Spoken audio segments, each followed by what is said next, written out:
Game on! Another best of 5, another CCL match, everybody. Crowd control going up against 30k today. And incidentally, this was also the grand final of the Icebreaker Cup. And, well, we have a rematch, which is actually pretty cool because both of these teams obviously brought out the big guns for that. Now on the blue team side, here on our first map Volskaya Foundry, we got Rutsu on Tychus. We currently got Laub on Mal'Ganis, X-Ray on Brightwing, we got Dino and Vala, Dequaza on Urel, and on the other side, 30k with BBJ on Deckard Kane. We got Liam on Leoric, Ty on Deathwing, Masquerade on Imperius, and Hazorps is playing Cassia.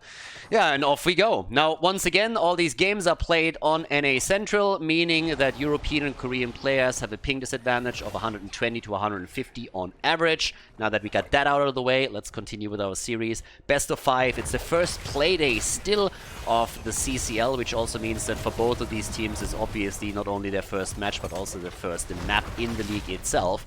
As the level 1 talents kick in, we got the press the advantage again. Keep in mind, this is on the newest patch, so therefore you could go into the grenade build, which is out now also. Kind of viable. I mean, Nick played it in one of the CCL games and did get a lot of damage out of it. But ever since Tychus got changed, the one talent that we see the most is press the advantage for the added range increase. Just makes it a lot safer to play the hero. You can stay behind your front line. So a fantastic talent for Tychus to come back into the meta. And talking about heroes that come back into the meta a little bit, Lauba is back on Mal'Ganis. Now, he was the one that brought him into the European meta in the first place, but of course with the changes over the last couple of months, I want to say last half year, we haven't really seen Mal'Ganis a whole lot of anymore. And, well, now he's back. He got a bit of a hit point boost, got also a bit more hit point regeneration, so now all of a sudden he is back, and we'll see if he has an impact here. Now, Cassia immediately with the stacking again. Hazorps in this case is going to try and get those Lightning Fury stacks for the team. And of course, after the teams went both for their first turret, we now have the healing beacon contested. And it seems like both of them are they're just poking a little bit, seeing if they have an opportunity. There's a bit of leashing going on currently on that mech, but are they really fighting for it? It doesn't really seem like they will. The blue team is more or less absent. I mean, Lauba is dipping his toe in, don't get me wrong, but Dino is sitting in the middle and he's saying like, guys, I don't really want to. So here we have the level 4 talents. We also got In the Rhythm, have seen that now for the second time. Nick played it too, and did a fantastic job on the stacking, by the way. I mean, they lost the game, if I recall correctly, but I gotta say that I was fairly impressed how well Nick was able to stack his level 4 and yet continue his damage out. Now, this is another one of these maps where you have a lot of fights happen during the objective, and since the objective lasts for quite a long time, if Tychus plays his cards right, he can do a lot with this, I would say. Now, normally, you're looking more so into the burst damage that you get out of the bigger they are, but you still want to have some follow-up so that you can take the target down. In this case, we don't have a mage combo on their side, so he decides to go for a bit of a different style with this. Vala and Tychus, there's more so 2 sustainable damage dealers that they have, so a slightly different attempt. And we also now have Leo going straight into the Ghastly Reach on level 4. Not really looking into that clear on the side lane, pretty simply because they have Deathwing too. They have Deathwing, they have Imperius, so Leo doesn't really have to continuously switch between lanes. He has other heroes that can help him out there, so he doesn't need Kneel Peasants, and instead can go for the Ghastly Reach, which will allow them a bit more on their camp itself. So that's one of the things to definitely watch out for right now. Same time that we have the attack against Masquerade, yeah, he needs to be careful too, is already falling back a bit.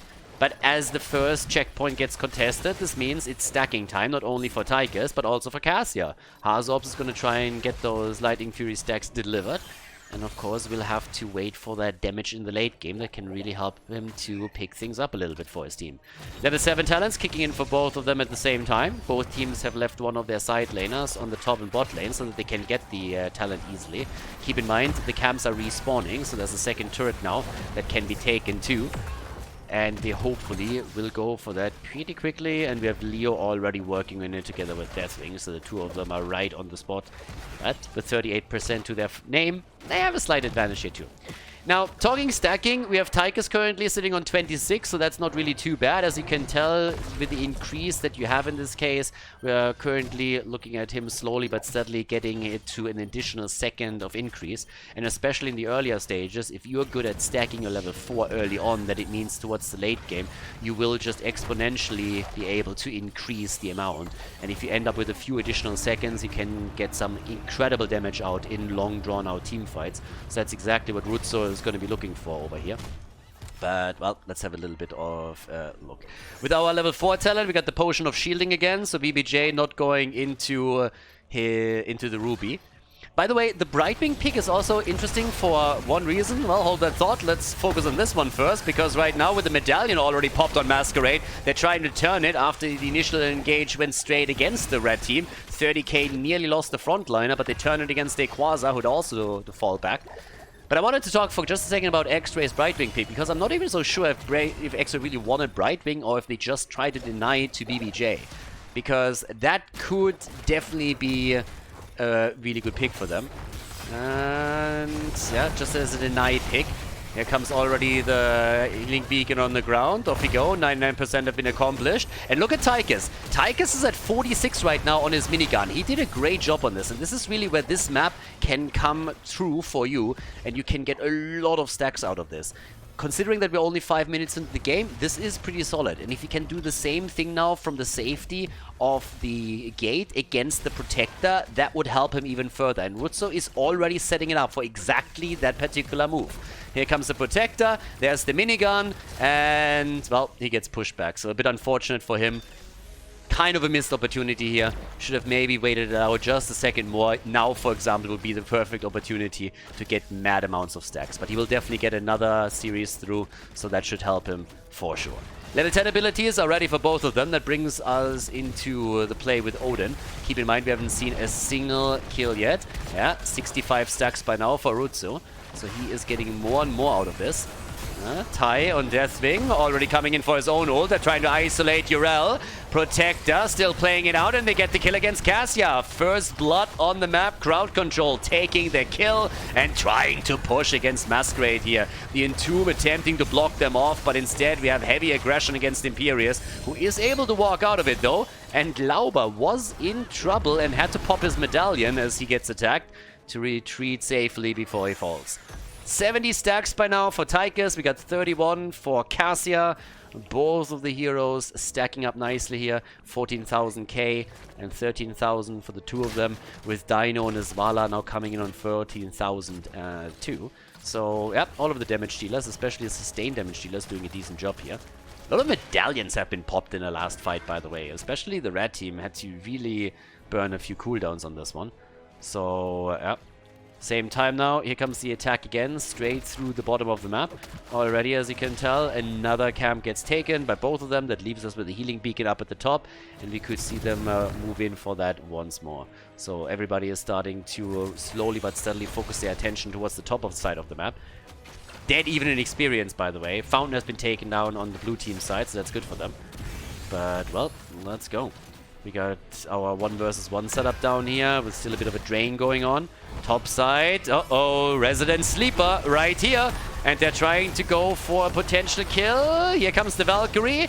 Catching Brightwing. The Fruit Fly jumping out right away though. Lauber still alive. X-Ray barely surviving. Rutzo needs to be careful too, especially since Deckard Kane is going to try and take them down, but instead it's a kill against Lauber. Gets locked down by the Entomb, easily claimed. That puts them into a 5 versus 4 position, and 30k capitalizes on the advantage by going straight in for the camp right here. Yeah, well done. Good job. So they get the kill, they get the camp.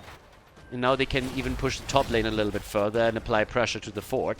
So a good start for them. At the bottom of the map, Tai actually has to commit to his ult in order to get away from this one. Okay, that could have been tricky. Talking about tricky, X-Ray topside is also in trouble, but makes it out again without dying. And now that we have more or less nobody really defending, it seems like that fort is, if not destroyed, then at least severely damaged. And actually it should fall to the minions. And it does. Fort is down. Level 13 talents are both reached right now. And, well, let's have a bit of a look of who takes Protector number 2. Level 13 talents are also in. We got the Neo Steel Coating already. We got the Gloom also on Vala. And Lauber is still lulling around a little bit. Hazu with 37 stacks. Not kind of Dino level, but still doing well here. Again, could be a little bit higher at this point. I mean, as a bit of a ballpark number of what some of the best players are getting together, I've always used, like, at the 8-minute mark, the 40 to 44 amount of stacks, which roughly is what we're seeing from players like Dino and a few others on maps like these. But Hazops obviously will have another opportunity with the second objective spawning to really heavily increase the number of stacks for himself. But the same is also true for Rutzo and his Tigers. He's already sitting at 100, which means that he is looking at 3 additional seconds right now. So that is pretty sweet for him. And, well, let's see what he can do with this. Because they are already claiming the position up at the top. Nobody really interfering with it yet. Instead, we are seeing 30k making a play for the turret. So they're trying to increase the item advantage a little bit more that they already hold. They have the healing beacon from the previous engage. So there's that. And let's have a little bit of a look of what's going on here. Yeah, Dino is... yeah, okay. Daikwaza is zoning at the side. That seems like Rutzo kind of fell into the trap. In comes X-Ray with the attempt to save him. But Tychus is still dead. Yeah, X-Ray with the fruit fly doing what he can here. But there's very little that he can honestly do in that situation to save Tychus. That would have been a miracle if he would have been able to escape. So this is a perfectly timed kill for 30k and really well done. And we're going to have a look of how exactly this is going to pan out for them now, because with the extra item that they're grabbing, they should be able to lock that objective in. They have a heavy item advantage. They still have an advantage also in talents now, thanks to the kill and the lead that they got through it. So with Imperius walking towards the top side, they should now have the perfect opportunity here. Mithril Maze is in. We also got the Horadric Staff now. Conflagration. And, well, time to shine. Alright. But yeah, let's have a little bit of a look of what happens when they hit the 16 as well, if they're gonna make a play for this. They should. They don't really have the amount of items, but still, they should try and play this out now. Still got the ults ready as well. That's kind of important, especially Odin, of course, is something that can give them control here. But they are lacking the fort as a fallback option. They are lacking the fountain. But at least for now, we got the sizzling attacks coming in and Manticores. That's a lot of damage. Together with the Criterize, that's a really cool setup to get some quick kills in. So something that 30k has to watch out for. And honestly, I kind of like this. If they can set something up with maybe, let's say, Lauba, maybe Urel just pushing someone back and pushing them into the 2 damage dealers, there's a good chance that they can get the kill. Uh-oh, talking about kills. Beautiful Entomb. Great follow-up. And that's the end of Vala. And she's not the only one that's going to die here. I'm pretty sure they're going to try and make the play for Lauba as well, but instead they're going for Urel first. The Space Goat is down, and yeah, not really going to do anything. I mean, Urel, honestly, at this point, she can be mad until she's blue in the face, but that kill, I guess, was unavoidable after the engage was made and Leo dropped that beautiful Entomb. So now we're looking at a mad lead right now. They have currently another item that they can grab. They have another protector that they're locking in now. This is the second one, by the way, for them. So this is actually going to be pretty solid. Fort in the middle of the map is already about to be taken down. But the kill against Liam right here, that might just help them. The question is always how much can you do with the protector. And you, of course, want to prepare for the next objective. So the rotation is traditionally to move down to the bottom of the map, take the fountain down. Now that they have a 5 versus 4, though, might be a bit different. The good thing is that it's Leo who died. So thanks to the drain, he will be back soon. Keep in mind, he doesn't have Austin's renewal, so he can't use that to respawn a little bit quicker. And in we go. Wall is about to be destroyed. They're burning the protector down slowly but steadily. But I assume once that Leo is back, they're going to try and make a play for the fountain after all. Stacks on Hazops, not great. Didn't get as many opportunities as you would think he would get on a map like this one. So you can't really blame it on the player here. But that's unfortunate for Cassia. There's not a lot of opportunities to stack into the late game, so she's not going to be that force later on that you normally want her to be. Rutzo gets attacked again, and there comes the save. 120 stacks for him right now, so really, really good setup on the damage output. Should actually be reflected in the numbers too, and indeed it is. He's top damage in the game. Now, Odin helps a lot with that, but also having the consistent minigun here is, of course, fantastic. Yeah, Resident Sleeper set up by BBJ, keeping the damage dealers far away from the rest of the team. Masquerade is so low that he would have likely died if they could have closed the gap here. But, yep, there we have it. 2 kills to 4. Level 19 versus, let's call it 18. Let's be a little bit charitable here, but that's, of course, a huge lead. And level 20 with objective number 3 would be a problem. And a big one at that. But okay, here we go. We got on the top side, Leo already is doing his thing. By the way, Mithril Mace is nearly done. So he's sitting at 86 right now and is working that through. Level 20 will be a bit of a problem for 30k once the crowd control has it, because there's a couple of really cool level 20 upgrades that come into play. Farflight Quiver is going to be a monster. Honestly, after that, especially Deathwing has to be super careful of what's going on here. We will have the big red button as well. So there's a lot of shit that comes online that is really, really problematic.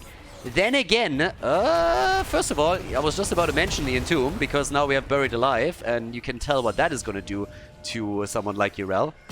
She's dead immediately. Great setup here. Yeah, and I gotta say, Liam so far has done a great job with the Entombs that he's dropped. He got a couple of kills set up for the team. Now they can take the fort down at the bottom of the map. And Buried Alive is just insane. And for people that are asking, hey, but Khaldor, they just buffed the other 20. What about it? Is this now all of a sudden viable? Short answer is, nope. Not really. Now, can you play it? Yes. Is Entomb still absolutely insane? Of course it is. I mean, Entomb is a game-winning ult. It's one of the best upgrades, Entomb into Buried Alive, that you can possibly get in the game. So, yep, the Shroud, the extra armor, whatnot, is kind of neat. If you want to meme around and have some fun, there might be certain comms on maps where you maybe could go for it, but honestly, I don't think that on a competitive level from the top teams we'll see anything else but Leo heading into his Buried Alive, because it's just such an insane talent. If there's any follow-up available on your team, then you will murder with this. Now, the objective hasn't been announced yet, and it's only half a level that's missing until the crowd control side is also rocking the level 20 upgrade. And as I mentioned before, Vala in particular should be able to pop off against the frontliners, especially, of course, against Deathwing. Right now we have 38,000 for Tychus, so he's already doing fairly well. And yeah, they're still looking for it. I love the way that 30k is posturing at the bottom of the map though. They got the 20 advantage, so at least use it. Another good Entomb here. Can they go for the save? X-Ray! Brightwing coming in, providing some heals. Dequaza makes it out. And now they're about to lock in their Storm Talons just as the objective is about to spawn. They still hold some turrets too. So the item situation isn't really as bad as it could be theoretically. There's the Farflight Quiver as expected. In addition to that, we got the big red button, the invisible friends for Brightwing. Yeah. That talent is so perfectly named. I know the joke gets old, but seriously, Brightwing's friends, they are all invisible because Brightwing doesn't have any. You probably heard it before, but I can't resist. It's funny because it's true. Right there. Alright, either way, 5 kills to 2, and they're trying to go for the healing beacon. Oh, Leo down, but also... Oh, Laupa! Oh, yeah, it's a kill for a kill. Could have been a bit better. I mean, Leo obviously is going to be back a bit sooner. So not really the best start into the next objective here. And here comes the next attack, already setting it up slowly. We have still Dino with the possibility to get some additional damage out now with these auto attacks if he can get just close enough to one of those frontliners. Now, with 145 stacks for Tychus, we have him also with a pretty solid duration on that minigun. They need to wait for Mal'Ganis to come back. And Mal'Ganis is going to be down for another 30. Items, of course, still going to be important. They're grabbing it, though, so they have 2 turrets now. X-Ray still has one as well. Leo is already back. I mean, he's cheating. He's cheating with the trade. I love that we have the Janitor over here. Janitor on the Wolf going a little bit old school, too. I kind of like that as well. So, good setup from them. The Skinergy is kind of real. Even playing it with a tint here. Not too bad, not too bad, not shabby. Brightwing, side lane, so all about the experience. Well, not really experience. You're trying to make sure that the top lane is not pushing against you, right? You're a little bit worried about the keep top side since your opponent took a fort down already, so they have the occasional catapult spawning, and you want to counterplay that a little bit by having Brightwing here doing a bit more wave clear. Deathwing is helping out on the red team side, so yeah, you have those two just interacting with each other. But they let this one go, and I'm a little bit surprised. So they actually let this go. I wonder if it's just because of the medallion cooldowns, if that's why they didn't really want to engage into the fight down here. But they let the protector simply slide, and now they have to defend against it. Now it's only the third protector, and usually what you're trying to do with it is take the the keep down. You normally won't be able to get the game unless you get kills quickly with it. So they're trying to play it a little bit more defensive here, and they should be able to at least push this back. But it's an interesting choice, actually, to say, hey, we don't want to fight here. And it seems to me a bit like the cooldowns on the medallion at the front had quite a bit to do with that. 57 stacks now for Cassia, I might add. So, well, we still have them playing around at the bottom of the map, and you can already tell that this isn't gonna lead anywhere. Ooh. Nicely done here by Leo. Good job with Liam. Really taking Rutsu down. Now he himself is eating a ton of damage, but there's also a little bit more happening here in the back. Lauber gets locked down as he's trying to go for Masquerade, so that happened. And yeah, they need to be careful, because now if they lose someone on the run, they might actually still fall. Where's the Entomb? There's the Entomb. Unfortunate combo. Just as he gets pushed out, that backfired, and they get the kill against Imperius. Yeah, all of a sudden, blue team is looking for the kills, trying to see if they can get a second one so that they can push this a little bit further. They don't, but they now have the upper hand for at least a bit longer, which allows them to push these lanes out and maybe get some structures that destroyed themselves. So, yeah, interesting one. We got 53,000 damage against 51,000, the two top damage dealers still being Tychus and Cassia. But not really the play that I expected from crowd control. Now, they're looking for the crowd control top side again. They're taking also the items away now, which gives them, in this case, another healing beacon. They haven't used any of those turrets that I mentioned earlier, so they still hold both of them, which means this is the third item in their hands. But of course, as Imperius is still dead, you kind of want to accomplish something with this. You want to try and go for a bit of a push here.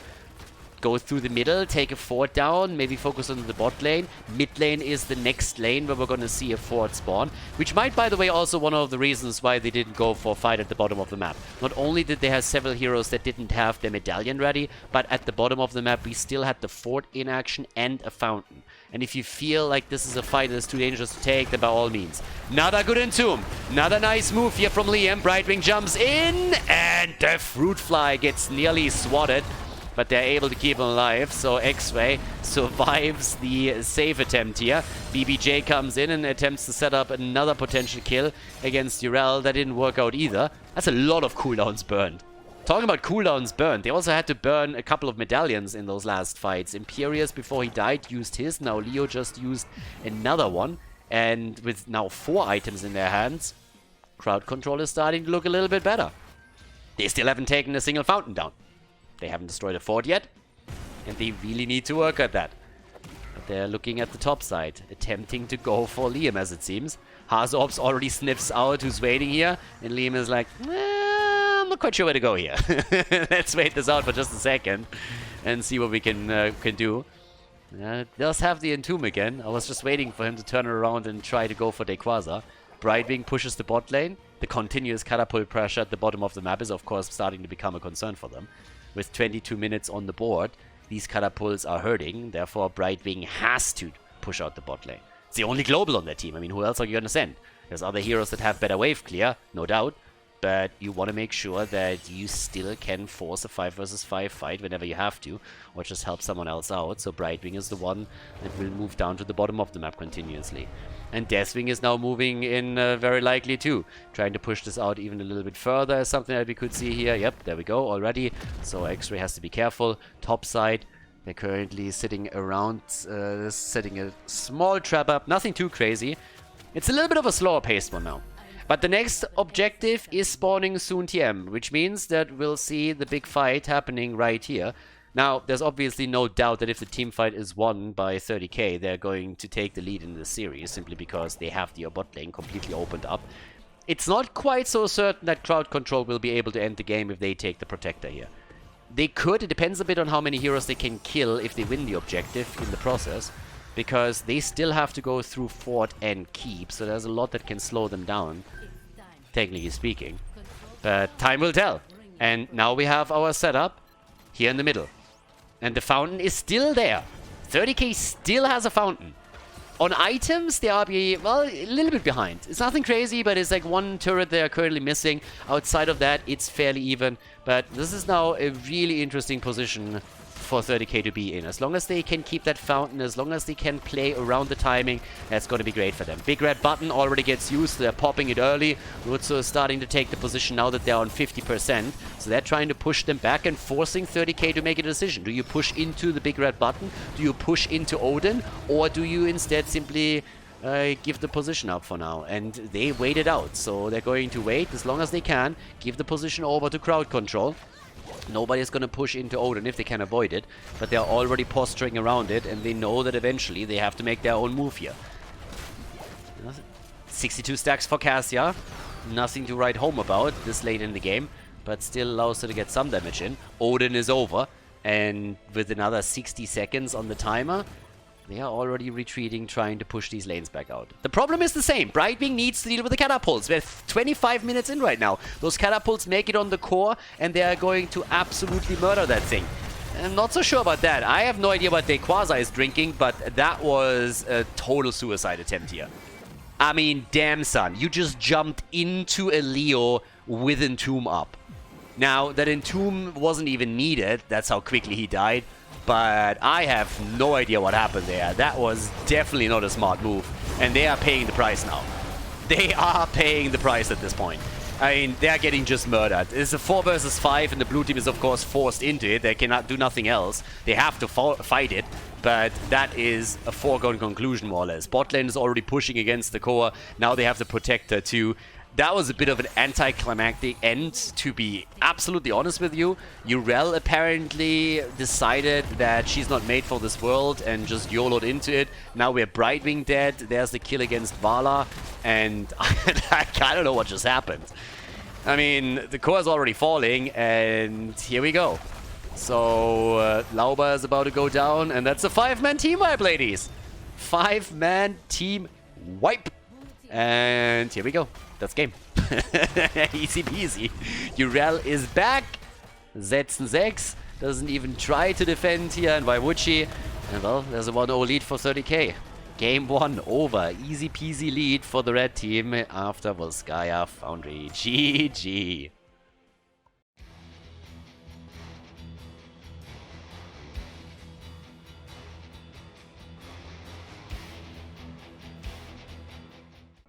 Game number 2, Infernal Shrines, crowd control. Well, they didn't control a whole lot in the last game. We have 30k with the lead now in the best of 5 series as we're heading into Infernal Shrines, our second map. We got X-Ray on the blue team side on Ana, Lauba on Jojo, Rutsu and Maiev. Dino is playing Chromie. Yay! Shut up. And Quasar is playing Malthael. Alright, the aspect of death. Yeah, well, after he did a lot of dying there in the late game, he's gonna try the hero this time, apparently. On the right side of the map, 30k is playing it out with BBJ and Stukov. Masquerade on Anubarak. We got Liam on Diva. Tai on Gazlo. And Hazorbs is playing Hanzo in this game. So, let's get the show on the road. We got Chromie in with the Time Walker Pursuit on level 1. And, well, I'm kind of interested to see how this is going to play out for crowd control right now, because at least in this game, they got a lot more crowd control spells on their side. I was a bit disappointed with how the last game ended. The decision to not go for the third protector was something where you can always say, like, okay, I get where you're coming from. You go up against the fountain, your opponent already has a lead, you have a bit of a disadvantage in items. There were just like multiple things that added up, where they just said, okay, we don't have to go for this, we're probably going to lose that keep anyways, let's just play it safe, make sure we don't lose the game, and play it around protector number 4. I can respect that. That's a decision that you can make, but then... yeah, Quasar blanking a little bit, YOLOing too hard, dying there, wasn't really needed. Now, of course, he can redeem himself in game number 2. So all eyes on Malthael, I'd say. You got the Gas Lord on the other side. Now, again, Gazlo has been nerfed a little bit. Blizzard came in and were like, yeah, maybe we buffed him a little bit too hard. So we'll see how much he's going to get played. I feel like this is the first weekend after the patch, so we'll probably still see some play. We have already seen a couple of best of 5 series where he was more or less disregarded, but again, in others he's been picked up, so time will tell how big of an impact he'll have. There's still a lot of things that players will experiment with.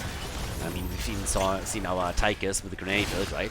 But there's already aggression coming out. BBJ needs to be careful and gets out. Stukov. Oh yeah, there we go.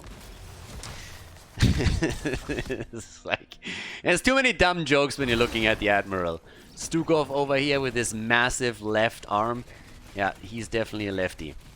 Over on the right side, on the top side, we got Dequaza now starting to push through. D.Va is of course going to make those rotations. Down here, 4-man straight into the camp, but already a tiny lead for the blue team. They have taken 2 out of the 3 camps at the bottom of the map, so good for them. And it seems like we're going to get a Tormented Souls play here. Now, we could get Last Rites, of course, but if you have a Nano Boost with this setup, you can either try and boost Chromie a little bit, get a small ladder or something, or you can just simply go and boost Malthael, and as long as your opponent can't stun you out, that Malthael with the Tormented Souls and a Nano Boost on Shrines could absolutely crush. So there's definitely a chance that we're going to see that. We have a Nubarak with the Regeneration Master on level 1, so looking for those extra 500 HP, and going into one of those Engage builds again, where we have on level 4 the Underking, and then later on we're going to see the Subterranean Shield kicking in on level 7. So all about the engage and the attempted follow-up from heroes like Gazlo, for example. I wouldn't be shocked, honestly, if Gazlo goes into a Wombo setup. I mean, it's a bit of a question, right? Robogoblin has been pretty dominant lately, has been a good choice. But if you get a good setup with Anuburak and you can follow up with the Gazlo stun combo, you can really allow other heroes to do a lot of damage. And of course, Stukov works really well with the Lurking Army too. So if they're trying to go for some Wombo setups, that might be what they're looking at on level 10. But time will tell what exactly we're going to see here. For now, it's all about the top shrine, it's all about the first fight, the first Punisher. We have still a rotation between Maiev and D.Va on bot and mid lane to gather the experience for level 7 talents. And it seems like crowd control is going to be just a tiny bit faster on it, which should actually force 30k back here. And indeed, they are already falling back a little bit. Tai is still attempting to set up a couple of turrets for the team, but here comes Maiev! And the aspect of death is going in for the first kill. Stukov is down, and well, that was an easy one for him. So they get the level 7 talent, they have the quicker Maiev rotation, Maiev sets it up, and Dequaza redeems himself for the death late in game number 1. Comes in, gets the initial kill, the first blood against 30k, and takes Stukov down. So, well done right here. But let's have a bit of a look on how they're playing it now. Now, another thing, of course, there's a couple of things still of interactions that we can see. I mean, we talked a bit about possible ults that can be taken. There's certain counterplays available too, so you always have to play your opponent a little bit around them no matter what. Especially when we're talking at the Ana and Malthael combo, one of the things that is the most annoying is if you are running against a team that has a lot of stuns. Now, once that you have your inevitable end and also the medallion cooldown up, you can actually dodge out on a lot of that. That would allow you to pop off in those fights. But with especially a Nubarak on the other side, you gotta be a little bit careful. I mean, even the ult on the hero can do a whole lot. So if you really want to play that combo on the blue team side, you have to play around that properly. But then again, that's also what you need to do on a high level anyways. I mean, we've seen so many mosh pits against multiple stuns, and it's oftentimes still the much better choice over stage dive, even if there are a lot of potential interrupts, but you just need to make sure that you're playing around those. And honestly, that is what sets a good player apart, what distinguishes a good player. Now, they have still follow-up set up, so they could go into that last rites anyways, but we'll see. Up to now, it's more or less the builds that we would expect from them here. But top side, then we got BBJ, again, this time with Hazu. They have vision in the middle of the map, so they know that nobody is even coming close here. A little bit more zone control with the slowing sands on the side of Chromie now, of course, too. And at the bottom of the map, they're going for the Gas Lord, forcing the cooldown on the medallion. And there it is. Tormented Souls, as expected, gets taken. I like it. With the nano boost, a powerful combo. Now again, you need to play around the Nubarak a little bit, but there's definitely opportunities to do that, and once that he gets his inevitable end, if he goes down that path, Malthael has options to also dodge out on it. But that's definitely something that Masquerade is also going to pay attention to. I mean, he knows what's up here. So, well, the Goblin goes down, and also here, the exact ult that I expected. I talked about it earlier. The Grabber Bomb comes in over the Robo-Goblin with the setups that you have with the Nubarak, plus also Hanzo and follow-ups from Stukov. That talent makes a lot of sense here. They're trying to lock down Maiev, though, with the quick Cocoon. Here comes the Lurking Arm already, and they're trying to go for the kill. Maiev, on the other hand, not impressed. Not impressed, but they are going for everything they have here. And they get the kill then after all.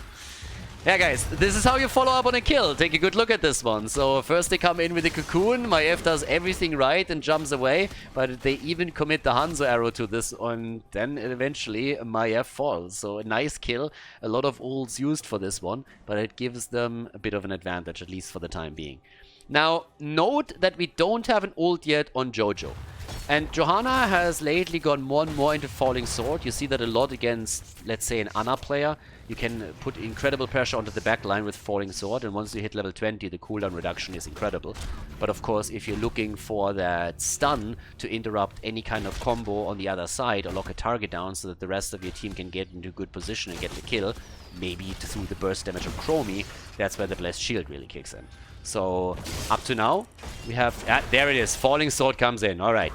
Therefore, Stukov might be in trouble here in the back line. And I kind of like it. I gotta say, I love the stun. I really like these crisp plays when you see a good Blessed Shield coming out. But let's just face it, Falling Sword is a little bit more flashy. Especially if you're going to the 20. So there's that. Off we go. There's already our play for the next Punisher. 18 stacks, by the way, for a Nubarak. And the Nubarak is already diving around. They're making the play for BBJ again. Here comes the arrow. Only stunning out Malthael, though. They didn't really get a whole lot out of this one. So a couple of cooldowns already get exchanged here, but it doesn't really look too good for 30k. Crowd Control is currently leading the charge when it comes to the heroic ability exchange. And also a lot of the medallions have been used on the red team side too. Here comes the jump into the back line. Lauber missing that a little bit and has to immediately get out of there with the Iron Skin. But they take the significant lead on the spot and take the Protector now, or the Punisher as well. So, successful attack here. 2 kills against 1 only, and the inevitable end is now ready as well. Yeah, just take a quick look also at the damage numbers. 13,000 for Chromie. I mean, 8.5 minutes into the game, that pretty much tells you all that you need to know. We did only get 3 kills this far. There's not really a lot happening here. The teams just realized how the objective plays out. And even at the bot lane, we don't even see a defense set up because they know they can't realistically do anything here. But that allows Crowd Control to move in, take another camp, also provide vision so that they allow the Khazras to take the fountain down. The bait over the wall, as you should always go for. What the red team was, of course, waiting for was also the level 13 talent. They don't want to play with the talent disadvantage against the opponent, so they gotta be careful when exactly they take that fight. But in the middle of the map, there's still a push going on. And Lauber is zoning them out in the back line by committing to another quick jump here. BBJ, of course, has the Violent Reaction right now, so technically speaking, you can try and lock Johanna down, but with the Iron Skin cooldown available, that's not really working out for him. Gazlo still at the bottom of the map, but we are still waiting for good opportunity for 30k to make the play here. And with the play, I specifically mean him trying to set it up with a grabber bomb so that the rest of the team can go for a follow-up. But so far, it's just not really working out for them. So, well, let's see what else they can do. Right now, we got Dequaza already starting to come through again. They take also the walls down, eliminate a bit of vision on the map. And honestly, this is one of the most underestimated things. Always take these walls down if you can. Don't make it your highest priority. Don't run around. It's like, oh my god, there's another wall that I can destroy. It's not to boost your damage or anything. But like, if you're already there and you're sieging up, take these walls down. Unless you're going up against the Stitches or something, which usually doesn't happen. In the late game, you want to deny vision to your opponent. And as the game continues, it's becoming more and more important that your opponent doesn't know where you are. Oh, beautiful! Dodges out on the cocoon and then jumps out. I know, it doesn't look spectacular, but we're going to take another look at this. Like, check this out. So Nubara comes in, he sees the cocoon coming, and then uses the iron skin to dodge out on it. Check this out. Beautiful. Perfect timing here. And that's with ping. That's with a ping disadvantage. Again, I have to stress this. This is on the NA server. These are both European players, but Lauber able to more or less frame perfectly use the iron skin here. That was huge. Then again, a second later, he dies a horrible death topside, so they kind of make up for it. But it still counts, okay? It still counts. But yeah, karma's a bitch, baby.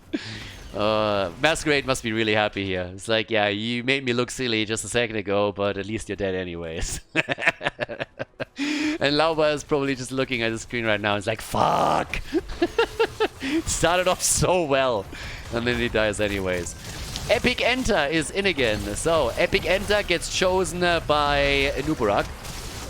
And yeah, this is actually oftentimes the talent gets mispronounced by a lot of other casters that don't know what they're talking about. They call it Epicenter, which is obviously bullshit, because Nubarok wants to epically enter the backline, so Epic Enter is how you correctly pronounce that particular talent. And it allows Nubarok to be even more aggressive with those stuns, can easily jump in, and debilitation, as I said previously, is not really a thing unless you're Cattle. Cattle really likes to play that style.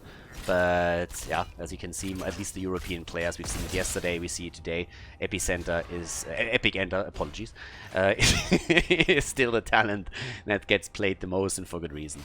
If you play Nubarak, you want to engage, you want to come in and take a stun, set your team up for victory, and that is just the talent to go for. This caters to the playstyle, and especially when you're looking at the level 4 and level 7 talent, you see him go for the burrow charge, and you kind of know what's coming on level 16.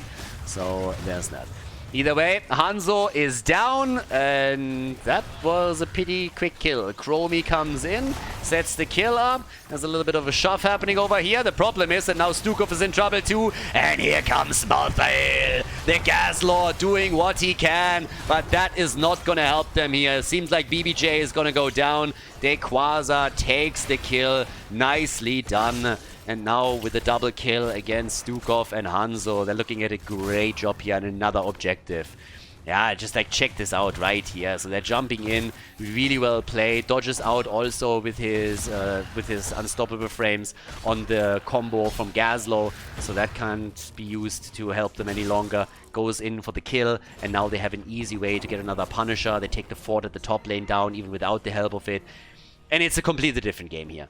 Volskaya Foundry was great for 30k, especially towards the late game. Right now, they're struggling a bit more. By no means have they lost the game or anything, but if you compare the last two games, we are pretty much in a reverse situation.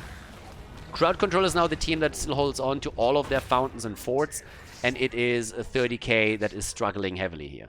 They just can't set these kills up that they're looking for, so that's a big problem for them. And off we go. Here comes the push to the top lane. We're now 14 minutes in. I mean, if you get a keep with this, that would be the dream. And already Lauba is jumping straight into the backline. He's actually preventing the Punisher from being baited over the wall. So that's the whole intent here. You jump in, you make it out, you know you're safe, and the Punisher doesn't get baited over the wall. So look how much harder this defense now gets now that the Punisher was not baited over. And this is so much better now for crowd control. So they're in a position where all of a sudden they can threaten the keep. And especially with this being a frozen Punisher, they have a solid chance to take this one down. That would have never happened if 30k could have set up a proper defense here. So it was a really cool move from Lauba. A subtle one, but it worked. Nice dodge also. Can't dodge quite on Gaslow's setup, but he dodged out on the arrow. And a lot of good medallions used in this game. And they get the keep. It's a 14-minute keep, guys. It's pretty much all they can ask for right here. So 28,000 damage for the aspect of death. We got 25,000 for Hanzo. Diva with tons and tons and tons of siege damage. Now we're already potentially waiting for the next camp here. And they're going through these camps. Khaldor camp on the left side, level 20 of course. 7 seconds on this one. And then they can take this over here so they can rotate through all three. with the bot lane being completely opened up, it's going to be a second keep that they're hoping for. Now, you got level 20, no one can stop death. There comes the cooldown reduction also for Jojo, and that's of course great. So she can hop around like a bunny on speed again. That's going to have a great day here. In addition to that, we got the Unraveling. We already got the Nano Fusion. Could get the Shadow Orb here for Maiev. And with an entire level lead, they will siege up on this thing 6 days to Sunday now. Especially, of course, since they have Chromie. There's no reason not to go for that. But right now, here comes the cooldown reduction again. Lauber jumping in, gets rooted. BBJ with a play, baby. Nice. But he still makes it out. But I love how Stukov just reacted to this. He saw that coming from a mile away. Fool me once, shame on me. Fool me twice. No, other way around. You know what I'm talking about, Kappa. So yeah, really well done by him. Really well done here. He saw it for the first time. It happens the second time. And he's just like, yeah, I know exactly what's happening here. I'm going to lock you down and maybe we can get the kill. And they nearly did it. But instead, it's Gazlo that falls. They turn it against the Goblin. Yeah, we're tired of seeing his ugly mug the entire time here, staring at them when they're trying to push through. So they take him down, saw an opportunity, they claimed it. Now they got the keep destroyed, and that means that 2 keeps are down. 2 of them. Top keep, bottom keep, both eliminated. And yep, there it is. 5-2-2 kills. Huge lead in the game. And as the timer keeps ticking, those catapults will scale. They will get stronger and stronger and stronger. And the situation is made worse by the fact that there is not a single fort destroyed on the blue team side yet. That means there is no counter pressure. None. And they are even timing this, apparently. Trying to time it. Anna is currently sitting alone. Okay, Maiev is sticking around. Anna crying a little bit and saying like, I don't feel safe here. I don't feel safe at all. Yeah, Shrine is activating. 20 versus 20, so at least they got that. We got a Nubarak also with a rewind, so that's great for him. Bullseye is in. We also got the ablative armor for Diva. But, I don't know. Catapults topside are going to be a problem. They have to set this camp on their way.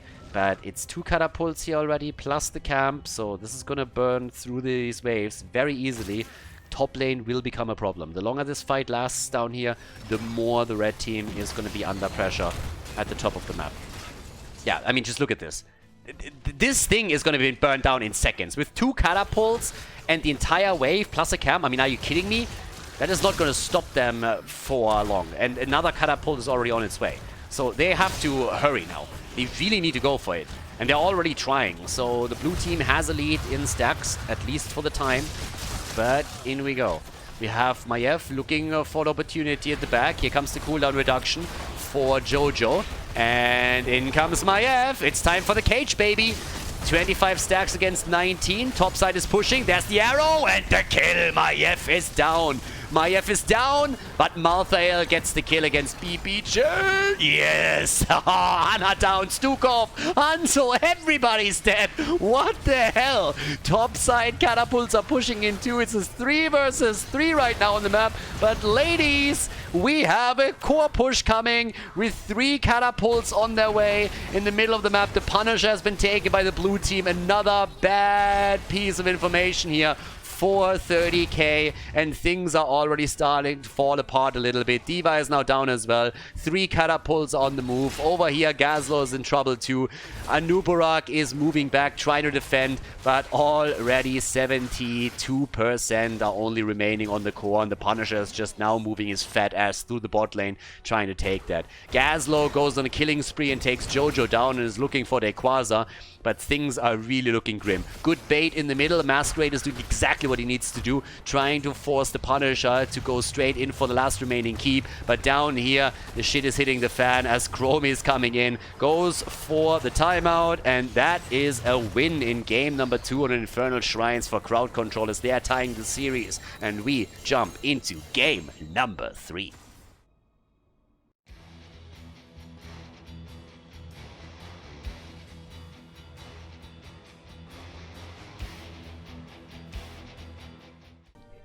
Game number 3. Let's go. Crowd control against 30k, everybody. We got on the left side here in game number 3 on Sky Temple, Lauber on ETC. Preference pick for him with X-Ray on Karazim. I like that already. Especially comboed off with Medivh, played by Rutsu over here. We got Dino on Sylvanas and Dequaza on Diva.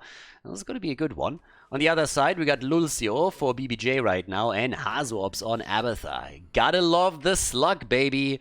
The more slug, the better. Ty on Vala, Masquerade on Imperius, and Liam is playing Malthael.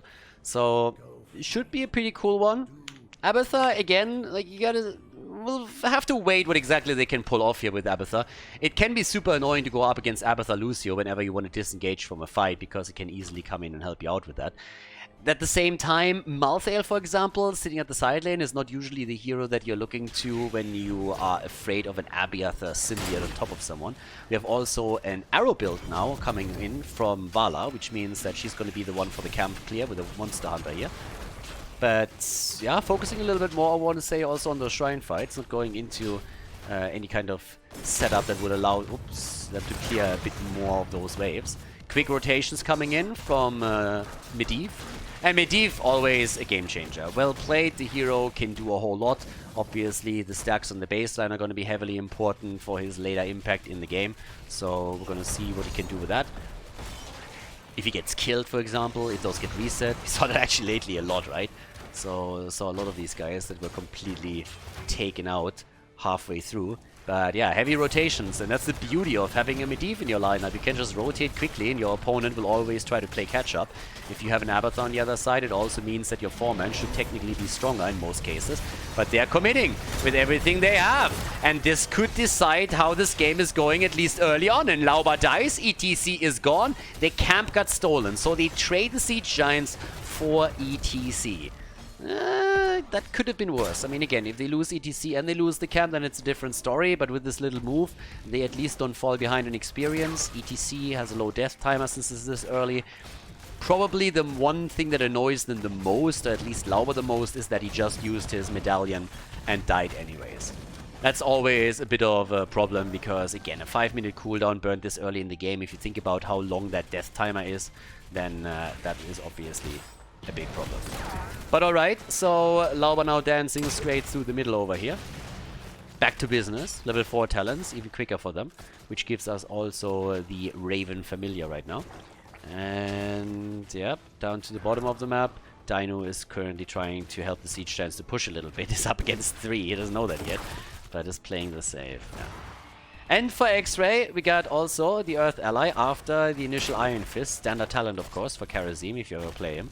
So, yeah, don't go for the blue shit, guys. BBJ. That's a lot of damage against him. Dodged out on some. Talking about damage, Lauber, careful. Hello, Abathar is in. And oh my god, he barely gets away. Damn, they got crushed down here. I don't think that Lauber really expected this much damage to be pushed out. Talking about damage, seems like Liam is in trouble too. Abathar sitting over here, is slugging his way away from this. The camp gets stolen, that's a problem. Especially since X-Ray is now trying to chase Liam. The slug is getting out, but that's a kill. Yeah, Malthael gets taken out. They easily retreat. That's a great kill at a good moment in time. The camp is still doing some work over here, and their own camp is now getting escorted into the towers. It's a perfect setup topside. It doesn't get much better than that. That's a pretty awesome start. They have control over the top temple now. They can destroy the opponent's wall. They have already put some pressure onto the fort itself.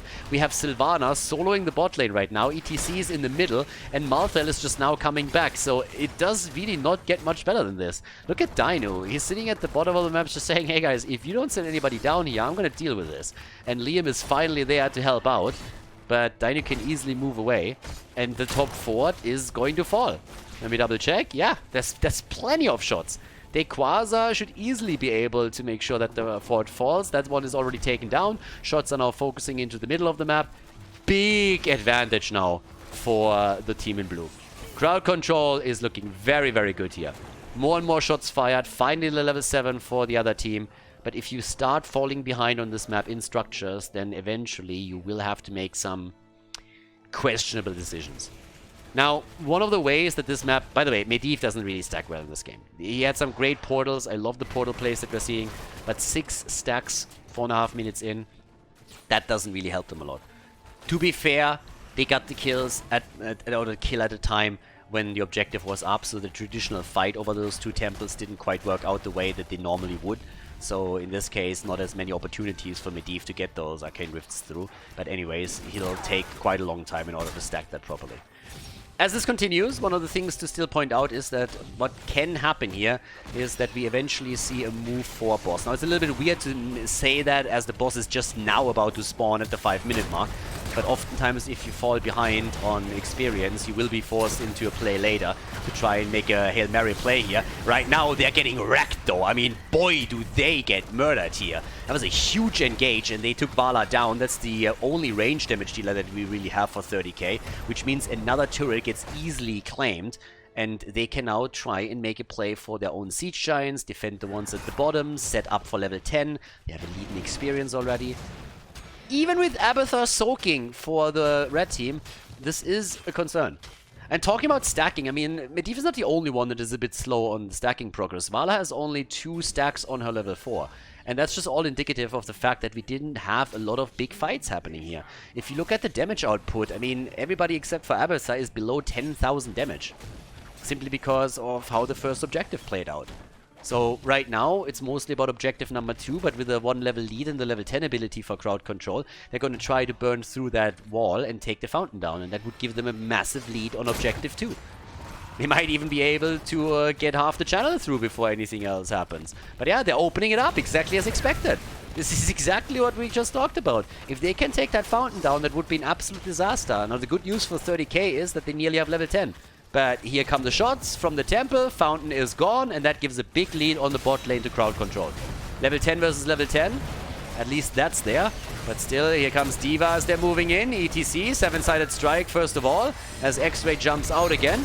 And they're trying to turn it, but the shield of Medivh is their last rights. Beautiful timing. Well done. Great move by Liam. I really like the way that he's playing this out. He had some fantastic entombs on game number 1 with Leo. Now we're seeing him on Malthael. And the last right perfectly played around Medivh's shield. That's exactly the way that you have to play this out. You wait for the shield, and then afterwards you look for your target and you go for it. So he gets the first stack just after he receives his heroic ability and sets himself up for potentially a good late game damage with good cooldown reduction here. So they make a bit of a step back into the game. Now they still suffered. There's no doubting that. But now they can at least start to take some of the structures down on the other side. They won't be able to break through the fort completely unless they really commit now with their lineup. 12 stacks for Medivh, so he's slowly starting to get a bit more out of this. Top right, Liam still sitting tight here. He's starting to make his plays too. Slowly but steadily going for the camp. Gotta be careful that it doesn't get stolen away again. That happened earlier. That's actually what started this entire setback for them. But okay. 5 stacks for Vala. She gets a bit more. Yeah, I mean, Medivh saw it. Ritzel saw it. He just didn't have anybody in range that he could portal in, or they would have tried to make a play for it. Even playing around the boss for just a second. But the game is equalizing a little bit more. It's really the structural lead that is the big advantage that crowd control has now.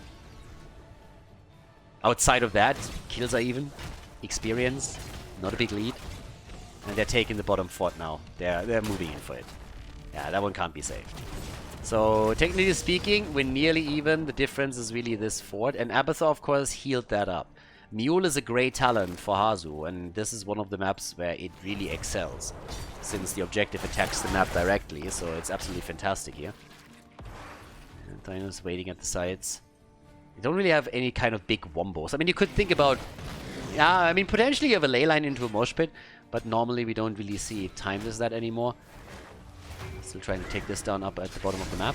And, well, that's easy XP. With a level 13 talent kicking in, we should see... Yep, first of all here, the Sixth Sense coming in, and a Remorseless. And on the other side, I guess the inevitable end is going to be played out again. Vala with a siphoning arrow right now. And Maltha is the only one that waits it out a bit longer. Soma Transference is now also ready, so that helps. And it's a double temple. 2 temples and a boss on the map. Yep, inevitable end. There we go. Getting a couple of unstoppable frames for him. And it's party time. Now we're gonna look for these fights again. Abathur, of course. Let's see what Hazu can do with the copy here. It's the pressure against the 4 at the bot lane. Nobody's moving in towards the top. They're actually all centering on the bottom of the map.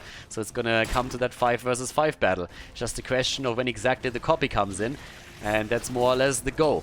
So Liam is already moving in. Abathur so far playing it out with the symbiote. Not going for the copy yet, but he will soon. And the shots are getting fired. People are trying to make the plays here. Okay, there we go. Inevitably end already used. That's the first unstoppable frames out. Still has his medallion if he needs a few more. But they're trying to play around the portal again. Yeah, and oh, big hits here. Big hits against Tai, who nearly died, but still survives. Now that was of course the Wailing Arrow that got committed in the last engage. So that's an ult that they won't have in the fight any longer. But still, that nearly dropped Vala and it put an end to the team fight. That was the moment when 30k said, alright guys, let's back off from this. And that cost them the bottom fort now already. The one in the middle is likely going to fall too, as the shots are still fired from the Quasar claiming the bottom shrine. Malthael is now up at the top and trying to at least counterplay this, but of course the boss is up and that's the real problem. And Malthael is immediately abandoning the top position because they know what's going on. They got Abathur, they can set a couple of toxic nests in play. Shots are fired, fort in the middle is now down as well. And yeah, more and more control on the map towards crowd control. Yeah, doing well with this one. Okay, so we start to make the rotation towards the top. Malthael gets a few more shots for the team, and then Liam has to hightail it out of there. Can't stay too long. 16,000 against 20,000 damage. Top damage dealers on each side. And again, the opportunity, looking for that mosh pit, looking for that 7-sided, looking for that ley line. Also, Wailing Arrow is soon going to be back, likely in this team fight. Yeah, making the plays again. We got also Last Rites still up. There's the ley line already.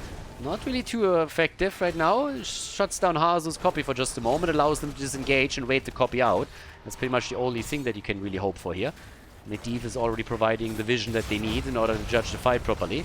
Hazu ops, he's not really doing a whole lot with that copy. There's the Mosh Pit only against the Abathur copy. Not quite what he wanted. Sound barrier from Lulcio. Okay, and they're starting to retreat. X-Ray, good stun, 7-sided and a shield. They're trying to go for Malthael. Can't quite get the kill. Lauber zooms out, but that's a kill against Karazim. Karazim is gone. They go for Dainu. The shield is in. Does he have a jump target? And the answer is no. No jump target for Karazim, and that's the end of X-Ray. X-Ray taken down. 2 stacks now for Malthael. Rutsu getting a few stacks on his baseline, sitting at 19 right now. 10-second cooldown reduction for the Aspect of Death. Okay, damage of course has been heavily increased in the last fight, and it even led to Sylvanas taking over. Now, with level 16 talents, that also means that we have Manticore. Manticore still, of course, still insane. Yeah, Medivh sees everything. Honestly, that fucking bird, like seriously, who likes playing against Medivh? I don't think anybody does. Every single time you're playing against Medivh, it feels like there's always this bird over there, fly like an eagle, and you just want to shoot it down. You're just like, are you kidding me? Like, I have a bow, I have an arrow, look at Vala alone, she has a multi-shot, just like, why exactly can't I hit that thing? Like, what's happening over there? Think about your Jimmy. Your Jimmy, you have all that high tech and all that shit. Like, they should at least allow a hero like Nova, for example, to snipe the bird, honestly. Nova should be able to hit Medivh when he's in bird form. Just come in with a precision snipe and just, like, take him out, you know? Just, like, right there. That would be a buff to Nova, where she would immediately be picked every single time you see a Medivh on the other side. Everybody would like, yeah, that's okay. Let's go for that. I think that's a perfect solution. So, Blizzard, yeah, thank me later. Great balance tips here on Khaldor TV. Kappa.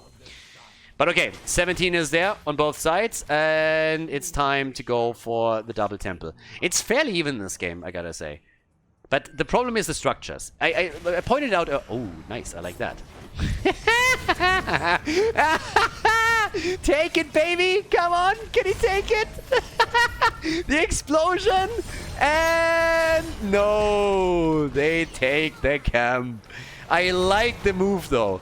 I like the move. Look at this. A work of art. Playing it out against him, jumping over, trying to steal it away, and then everybody just like panic moved in and tried to take it, with the blue team finally getting control over the Bruiser camp. But that was a cool idea. I like that. Especially, of course, with the help of Abathur. Karazim holds the middle now, and as I was about to say when this happened, the problem in this game is not really how far away the teams are in kills and experience, it's really the structural situation that we're looking at now. And 30k is so far behind that they might eventually be forced into that boss move that I was talking about earlier. And yeah, we'll find out. They might have to go for the boss at some point. That's kind of what it seems like right now. So here comes the copy again. Double Malthael. And they try to burn Hazu down as quickly as they can here. It's kind of amazing to me, by the way, that Rutsu is still sitting at 19 stacks. He doesn't really have a lot of luck with that setup. So shots are still being fired. All the forts are down on both sides now. Still a slight advantage, at least for crowd control. But I gotta admit that 30k is inching closer. Ty has 9 stacks on his arrow. 9. Not a whole lot here. Yeah, well, Lauber topside now. So let's see what they're getting here. Want to get a few shots against the keep. Take this down at least. Yeah, they're working on that. And Medivh is obviously checking everything out that happens. Boss move? I mean, you got Monster Hunter. The problem is you don't have your level 4 stacked, so it's not like you can burn it down within seconds. And right now, Rutsu, he sees everything. He knows that boss isn't getting attacked, so they can just easily go for the top temple, get as much as they can. Diva is the one who has it. She can also just like boost her way back down. So there's that. And what are oh, they want the kill. Nicely done, Hazu. Good job.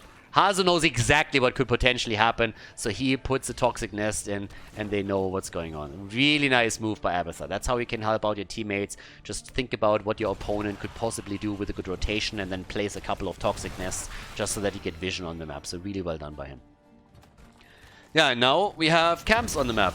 Obviously, topside has already suffered a little bit. Teams are both looking for level 20. 30k, not really going to make a YOLO move just yet. They actually started to equalize the situation and structures on this map as well. And in addition to that, they might be the ones to get level 20 first. And experience, if you want to take a look at it, 14,000, nearly 15k for Abathur. Both of the teams are closing in on 20 right now. And once we have that, we might see that boss fight. Right now, nobody really wanted to go for it. We still got toxic nests here. It's all about the vision, of course. And it's time for level 20 talents. If we go. Yep, there it is. Transgression is in. We got Medivh cheats. We knew that already. Blizzard didn't have to point it out. And, well, obviously, Farflight Quiver in just a second. Yep, Impervious, Farflight Quiver. No one can stop death. And it's party time. Immediately, the boss gets attacked here. So, do they let it leash? Lauber gets attacked. Okay, but there's the cleansing touch, and they're making it out of there. Bit of a setup by Dino at the side, as they're hoping for someone to just move past so they can blow them up. Good Wailing Arrow would help with that. But, yep, not quite. So, let me see what exactly they are gonna do now. For single temple is up. There's not a single keep down yet, so far you're still in a decent position. Abathur is continuously trying to push a little bit further with his symbiote. And Medivh is obviously double checking where the damage dealers are, always keeping an eye on Ty in particular. He knows that Ty is also the one that threatens the boss the most with Monster Hunter as his level 1 talent choice. So as long as he keeps an eye on Vala, they're going to be fairly safe, that the boss is not going to be taken while they're not looking. So it's about the temple. And top lane gets attacked again. They're all waiting for Liam. And Liam is most likely going to wait around for Medivh's shield to be popped before he commits to his last rites. But he has to be careful here. And again, if he gets a few more stacks together, then at some point he can just trade with Medivh. It doesn't really matter too much here anymore. But they are taking the position now. There's a bit of a pre-tap. Again, just use a little bit of mana, pre-tap, and then re-engage into the fight. That's exactly what we're seeing from them. And they're going to try and make that play. There's no fountain anymore in the middle for 30k, so that's the advantage. Medivh is cheating. And it's time for a slide and a mosh, and there we go. In comes the ult from Lucio, but Vala is dead.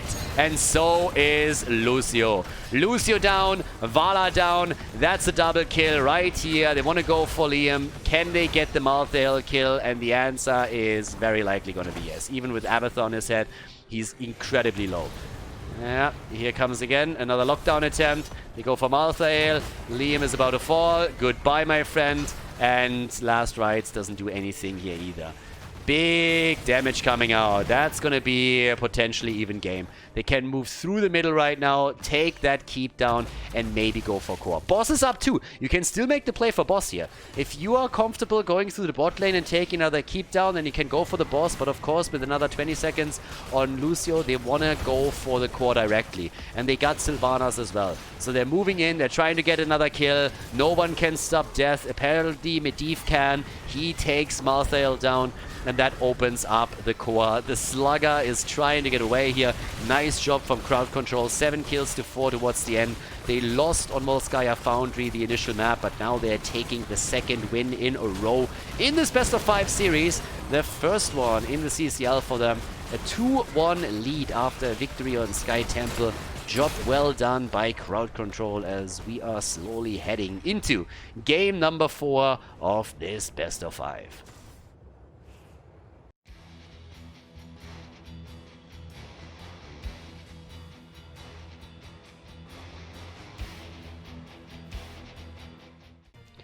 Game number 4, crowd control. They've taken the lead in this game, going up against 30k now on Battlefield of Eternity. We have X-Ray on Ana, Lauba on Imperius, Dinos and Sylvanas. We got Dequaza on Urel, and Rutzo is playing Hanzo. Over to the right side of the map, 30k with BBJ on Stukov. We have Liam on Blaze, Tai on Liming, with Hazops on Cassia again, and Masquerade is playing ETC this time. So, time to shine and rock and roll. So, let's go. Yeah, guys, and as usual, also a big shout out to everybody supporting the channel on Patreon. So, thank you very much to all the supporters there. And if you want to support the channel, keep the Heroes coverage alive, and also help me to improve on the setup, then check it out, patreon.com/Khaldor. Thanks again to everybody who's already supporting the channel here. Very much so appreciated. And yeah, big shout out to all of you. So if you want to check that out, hit that. There's also a link in the description if you're currently watching this on YouTube. And if you do, make sure that you hit that thumbs up button. And also, since we're talking about it, a lot of you guys on YouTube have actually not subbed to the channel yet. You can support the channel also by hitting that button as well. So, yep, there it is. Lots of ways to help out a bit and make this a bit more popular over here. Okay, in our game, which could technically be also the last map of this series, we're gonna figure that out as this continues. We have a lot of damage against the Immortal on the side of crowd control. I mean, they got Hanzo, right, with the Scatter Arrow build. We have Sylvanas in their midst now too. On the other side, it's the stacking on Cassia that we have to pay attention to. And of course, the traditional poke from Li Ming as well. Yeah, there's the setup. They go straight in for a quick lockdown against Masquerade, but Lauba himself also fairly far out. Dino, look at that. He's going full Bruno Mars here. Would catch a grenade for you, or in this case, a Lightning Fury hit. So he's sitting tight and is just eating hit after hit after hit because he wants to protect his tank. Nicely done. Dino, Mr. Angel Voice himself, coming in and helping out. Who would have thought? Yeah, nearly sacrificing himself here for his tank. Yeah, keeps him alive, so nicely done by him. Now we got camps taken. One team, well, one camp each. Top side, bot side, get exchanged. And everybody is, of course, waiting for the first objective now. Actually, not everybody is waiting. Dequaza at the top might have been in trouble if that connects, but the jet propulsion misses, so he can jump out. Not a problem for him. And yeah, so far, well done. Bottom of the map, still Tai playing this out alone. Needs some assistance. I like these moves when they're trying to go for a lockdown and go for these ganks. And honestly, against Dequaza at the top, it nearly worked out, so he's really under pressure. But of course, that also means that at the bottom, we're playing a 4 versus 2 in favor of crowd control, which they're using with the help of Sylvanas to take some of these structures down early on in the game. So, pretty well done. 4 stacks for 30k's Cassia. Oh, and interesting, actually going into Power Hungry, so Globe Talent on this map, plus the Charged Blast, instead of going either Dominance or instead going for the Orb choice. Interesting variation. Usually we don't see those playing out together on the map. Now, BBJ is already waiting for the Shaman camp. Same thing is obviously happening at the bottom of the map, where the blue team is deciding to take it a bit earlier. And Lauba is again just like playing this on the limit, isn't he? So, yeah, they still can keep him alive. So far nobody died, but now that the objective is up, that should actually get changed soon. Block party for ETC also. And yep, they're starting to burn this down. Dino and Rutzo, Sylvanas and Hanzo doing their thing here. And they should honestly be able to at least win the halftime show for the team. But here comes Urel trying to interrupt it a little bit more. That might change things. It's all about also the shaman camps now, as they are both starting to hit the walls. Up at the top and down at the bottom of the map. Alright, good sleep dart, nice setup. And Hazu is struggling a little bit on the stacks here. This is really the time when you want to get as many as you possibly can. Those long and drawn-out fights are your best chance. Lauber, by the way, in a huge amount of trouble here. Gets even body blocked and is moving out again. Red team is taking the lead on the Immortal, and that's the end of him. No, that has to be the end. X-Ray. Jesus Christ, X-Ray, calm the fuck down. Like, these sleep darts are getting insane. He actually saves Lauber here over and over again. I honestly thought that the hero would die at least 3 times in that last encounter, but he just keeps him alive the entire time here. Lauber himself doing what he can to dodge out on the damage, but X-Ray just supporting him like crazy from the back here. One hit after another. I mean, damn. Massive enabler. Once again, this time... and this time he's down. Not even X-Ray can save him here. So, well, first of all, they get the objective. Then they are able to get the kill. Can they take a second? Quasar. Oh, there's no way he's dead. Locked. What the fuck? Are you shitting me? Are you fucking kidding me? X-Ray, calm the fuck down, bro. What the hell? Look at this. Can you pay X-Ray so he joins my games as Anna and just keeps me alive? I mean, some hardcore griefing over here and he just keeps everybody alive. What the hell? That's not the Anna plays that I'm used to when I'm playing. Damn. I mean, Quasar was dead. He was definitely dead. X-Ray at least deserves another BA. If those two meet up in real life at some point, then yeah, Quasar owes him a beer. At least one. More than that. Sick city. Yeah, and someone tell me again that you can't carry as a support player. Tell that to X-Ray. Apparently he didn't get the memo. 1 kill against... Can you imagine how 30k feels right now? Oh, I mean, you had how many hit points? 18 or something? It's like crazy. So yeah, 1 kill against 0. That's all they got out of this one. And yeah, off we go. We got level 7 talents on both sides. A couple of stacks coming together for Hanzo and for Cassia. Pretty much dead even in experience. The bot lane got opened up. That Immortal didn't really do a whole lot. I mean, think about it. Oftentimes you're hoping that you get the first fort with Immortal number 1. Far from it. They didn't get that at all. So, yep. Now we got still Urel versus Blaze at the top. They're pressuring the bot side and the next Immortal gets announced. But this is gonna be fun. Let's see what else X-Ray can do over here. He definitely went to sniper training. 100%. He has a spotter next to him, you know, that you don't see, that tells him exactly where the wind's coming from. How strong it is too, so that he can just like lock those in time and time again. And here we have it. Level 9. Could even catapult that to 10 during the objective. By the way, nobody has made any moves over here yet either. Those were taken late last time, and they're tells right now. So they're trying to burn this one down. At the bottom, of course, we see the exact same thing happening from 30k now. It's an interesting game. And of course, 30k has to win it if they want to have a chance of winning the series. They need to win 2 in a row. This is the best of 5 after all. Halftime show, pretty much dead even. Small advantage for the blue team. Nothing insane, but they got it. Yeah, and they're looking for the camps again. As long as the red team is just like trying to defend over here, that's totally fine. And with Sylvanas, they can burn it down quickly, and that's exactly what they're doing. So now we have level 10 abilities for 30k, and they use it to immediately move towards the opponent's Immortal. So it's a little bit of a tricky endeavor now. But they might actually get it just because they had the earlier level 10 ability and could move in aggressively. Maybe you're going to see a good arrow from Rutzo. There it is. Hits Cassia. They're trying to prevent the bunker from being too useful here, zoning that out with their Quasar. But they're all rather low, and that includes the Immortal now too. So Hanzo is the one to immediately jump down and try to burn this away. But everybody else at the top has to deny access to 30k because this Immortal is down to 2,600 hit points, and that's not a whole lot.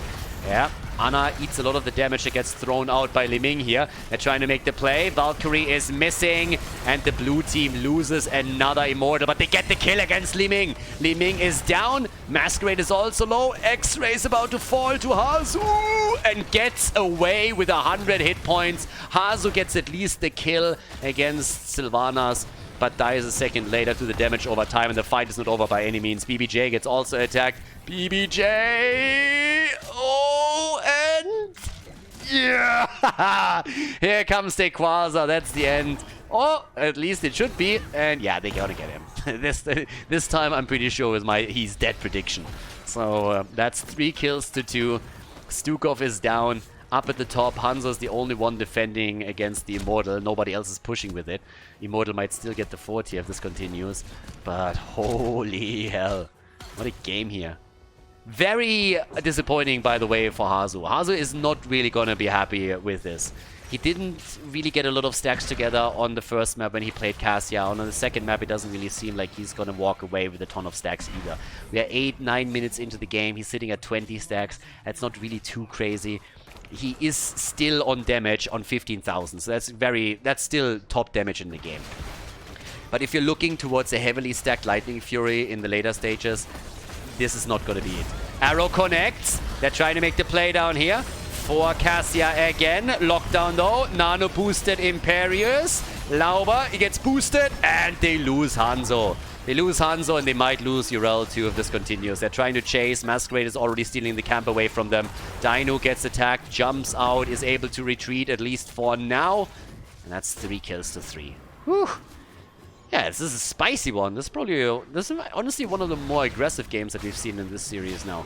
Everybody just looking for these fights and looking for an opportunity to get some kills together. They take the fort on the bottom of the map now away too. So that's 2 structures eliminated. And that gives them a pretty solid lead on the map and in regards to map control. I mean, let's not forget that both of the forts are still in play for 30k. Yeah, crowd control needs to win an Immortal. And he does need to do some work with this. So over here, top side, that's where we currently have our play. Medallions have been dominantly prematurely used by 30k here in the last fight a bit. Whereas on the blue team side, crowd control, they still have all 5 medallion cooldowns up. So they can go for their unstoppable frames here in the next team fight, now that we're on level 13. And as the Immortal starts scaling into the later stages now, that would be something that you should probably do. Blaze, ETC, and Cassia, all 3 of them still have roughly 3 to 4 minutes on their cooldown before they can use the medallion again. But the blue team is pretty Gucci when it comes to that, so they got a chance now. And they also end up in a situation where all of these ults could really become a problem. I mean, if Hanzo hits another one, it would be great for him too. Halftime show, taken this time by 30k, but it's about the team fight more so than anything else. Camps also concerned. Topside, it's still pushed. They're going for the defensive position first. And, well, let's see what they can do on the aggression. First of all, they're showing 3 heroes top. They want to burn it down as quickly as they can. But, of course, with 3 heroes showing 30k melee attacks. They got to. This is really what they got to do. They got to move in. Got to try and take this down. Arrow is missing. Arrow cam catching every single piece of the action over here. And now it's time for the rest of the fight. To be fair, Rutsu was the first one that he missed. Masquerade low! There's the Wailing Arrow. And Tai actually jumped away from it.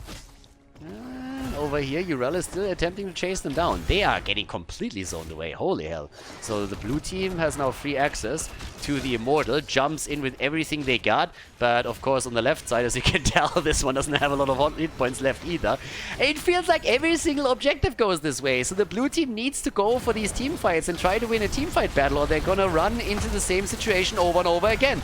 And team fights it is. Seems like, oh, Mosh Pit. Masquerade, he's down. Masquerade is down. They wanted beef and they got it. It's burgers for dinner, baby. And they want to have a little bit more. Rutsu is jumping out. They go for BBJ. BBJ! Oh, and Hazo's also low. Everybody's low over here. But Dino's low on mana too. So he can't follow up with any additional damage either. But they were able to get the kill. They take ETC down. And, well, that's that. So with ETC already dying, it's now an easy defense. And I feel like this is the game that we've now seen multiple times. Red team wins the Immortal. Barely, but they do. then they lose a hero or they lose position, and the blue team defends more or less for free. They're still losing ground, don't get me wrong. But this could be so much worse if there was a solid push with one of these Immortals. So, yeah, off we go. Another arrow. Ah, unfortunate. Good idea, though. I mean, again, you can YOLO that one out. That's a high-risk, high-reward arrow. You will have the cooldown ready again for the next objective. This is one of those normal arrows that you can sometimes see thrown out. Ooh, I like that. Okay. Sexy plays right there. No follow-up, no kill, but still looking good. Haas with 30 stacks. Okay, there we go. 26,000 on Cassia, 24,000 on Sylvanas. And yeah, it's all about the camps again. The camp timing on this one in particular is always a little bit strange. Now, 30k, thanks to the lead that they have in experience because of the... Masquerade! Did you see that? The balls on this guy. Yep, that bull didn't get neutered yet. Walks in and is like, oh, thank you. Walks into 5 heroes and says like, for me? Oh, you shouldn't have. Didn't get it, but still. Was trying to freak them out a little bit since 16 was so close. I was just about to talk about this. The talent advantage, thanks to the experience lead that comes from those 2 forts taken down. But that's pretty sweet. That was a good one. I like that. But yeah, now with level 16 we got the mirror ball in, amongst other things. We also have, of course, the static electricity right here and the aggressive shredding. But yeah, it's time for another Immortal, and the blue team will get their level 16. They just need to burn the wave down here, and they're going to be good to go. So wave is taken, level 16 is ready. They gotta win a team fight. Again, we're talking about the same thing here. They need to just change the strategy a little bit. I don't think they can win a race. They have to just go in and go for the fight. And maybe this is now the position that they need here. Will of the Forsaken is in for Sylvanas, so survivability is definitely increased. Urel jumps in. No more spit. I was looking at it for just a moment. And can they make the play? Bot lane, by the way, is pressuring against the fort, so there's that. They might just be a little bit quicker right now. They are the first ones on the Immortals, so now that they're dancing around with Hans on Sylvanas, they should win the halftime show. God, it's so even. Damn, 1,000 hit point advantage for the blue team. That's nothing. It's absolutely nothing. So, here we go. Here comes the push, straight in. This time they're going on the defense. They're looking for the play. Come in with a stun. They're making it. Oh, beautiful arrow.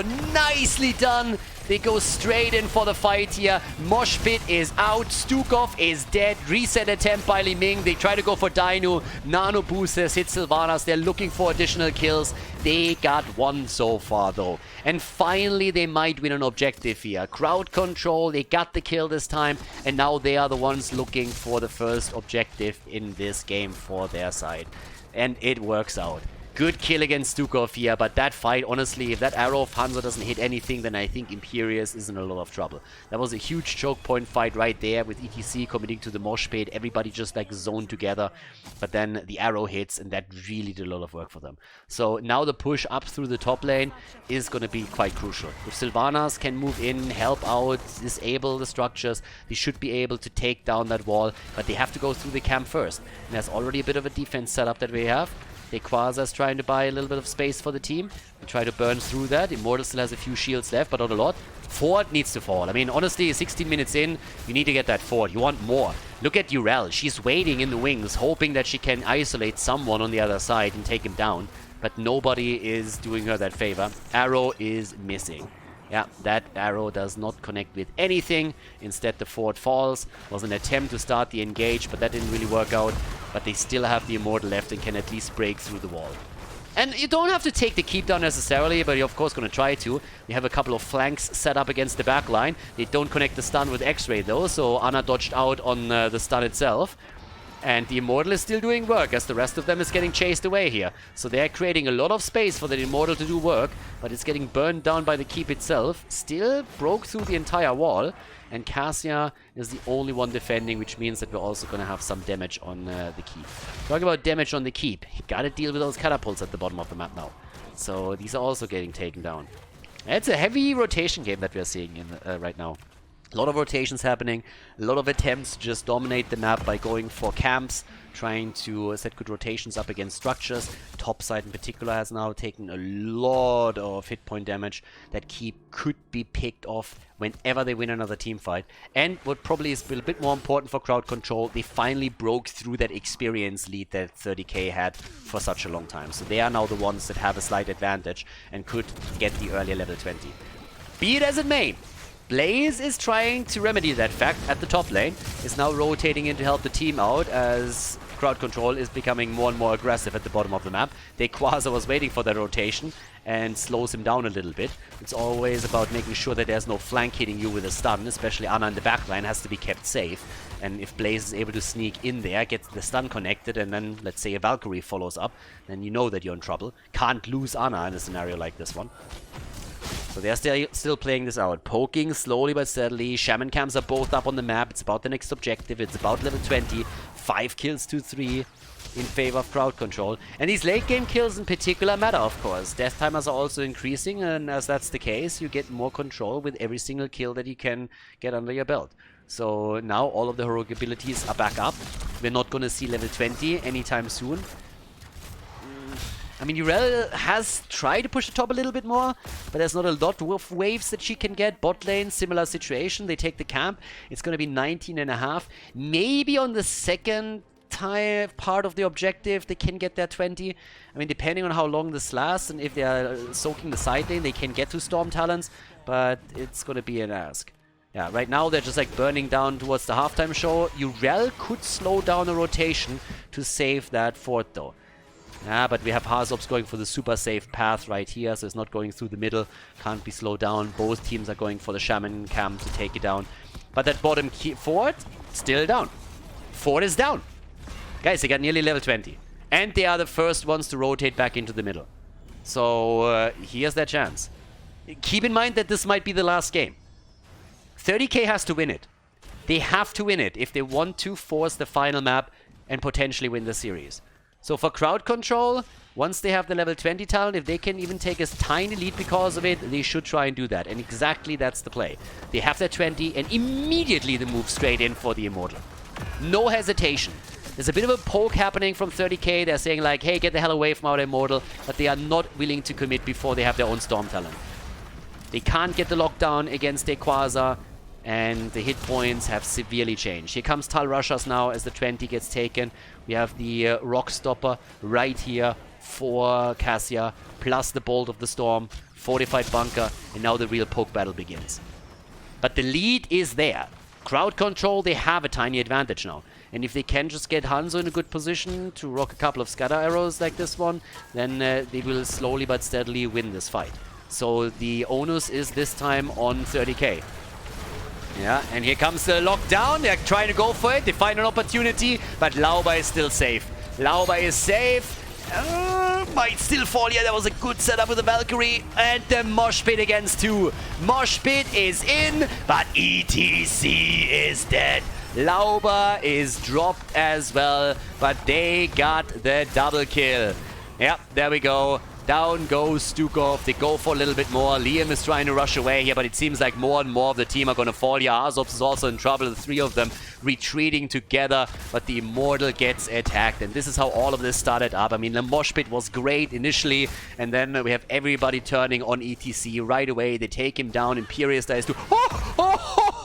Roto, what? Tai is down. Oh my god, he tries and looks to see if he can maybe stop someone from porting, finds Li Ming and takes her down. Godlike call right there. Once again, he's just like, hey, where could they possibly be? Let's jump in, get that bullseye, and he hits the target, interrupts the channel. They can take Li Ming down. That's a staggered death. Look at the discrepancy. That's a 30-second gap between Stukov returning to the map and Li Ming respawning. And that 30-second gap could actually decide the game now in favor of crowd control. The aggression that they have with Sylvanas pushing in, them hoping to set even another kill up. There's the arrow of Hanzo. Can't get a whole lot with that. Harzobs comes in again with another Valkyrie. They're making the play, but everybody gets pushed out. Here comes the Wailing Arrow. The bunker barely saves them, and they turn it against Ana. Ana is down, and that might just have saved 30k. that might just have saved them right here. 4 versus 4, the keep is down, but crowd control says, let's try and see what we can do here.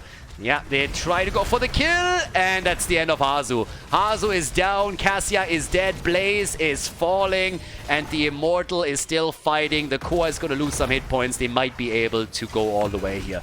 They have catapults pushing into. There's a keep up at the top. The core is down to 50%. They're making the plays as we speak. 35%. Right-click that shit. And they're going for it. This is it, ladies. This has to be it. And there we go. A 3-1 victory for Crowd Control as they win 3 games in a row and decide their first series in the CCL in their favor. GG.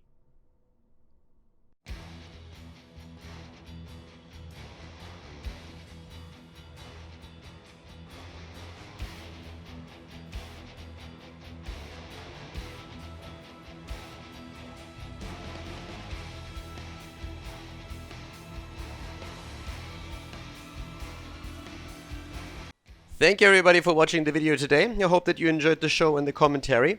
And keep in mind that the spoiler protection that is going to run for the rest of the video is made possible by all the support on patreon.com. So guys, if you want to support my work, if you want to help me start new projects and keep the spoiler protection in place, please consider heading over to patreon.com/Khaldor. There's also a link in the YouTube description and check that out. Thanks in advance, and see you guys next time with more esports coverage here on Khaldor TV. Have a great day.